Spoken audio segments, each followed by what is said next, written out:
गेली आई आम्हालेकरांना। आई आई म्हणून आता कोणाला हाक मारू? आईचं प्रेम खरंच जीवा पार नाही, पर्वताच्या पलीकडे नव्हे तर 7 समुद्राच्या पेक्षाही जास्त आहे।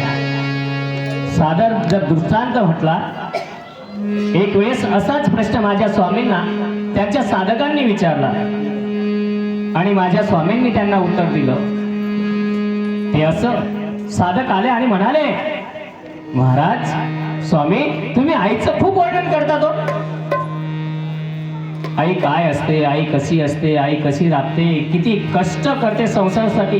इकडे पती नाराज व्हायला नको त्यासाठी त्यांची व्यवस्था वेगळी, इकडे मुलगा नाराज व्हायला नको त्याच्यासाठी वेगळी व्यवस्था तुझ्याजवळ आहे, इकडे सूनही नाराज व्हायला नको तीही व्यवस्था तू करते, तिकडे नातवंड सुद्धा आपल्यापासून निष्किलपणे तोंड उतरतील किंवा नाराज होतील अशी व्यवस्था तुझ्याजवळ आहे। म्हणजे जगाचं सर्वात विश्व नव्हे विश्वातील सर्वात मोठे ब्रह्मांडातील न्यायालय आहे ते म्हणजे आईचं हृदय आहे।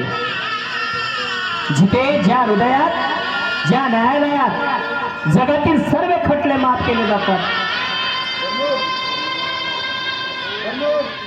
स्वामी तुम्ही म्हणतात ना आई काय असते, मला समजवा ना जरा, आईचं प्रेम कसं असतं? आई माझी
आई माझी मायेचा सागर दिला तिने जीवना आकार.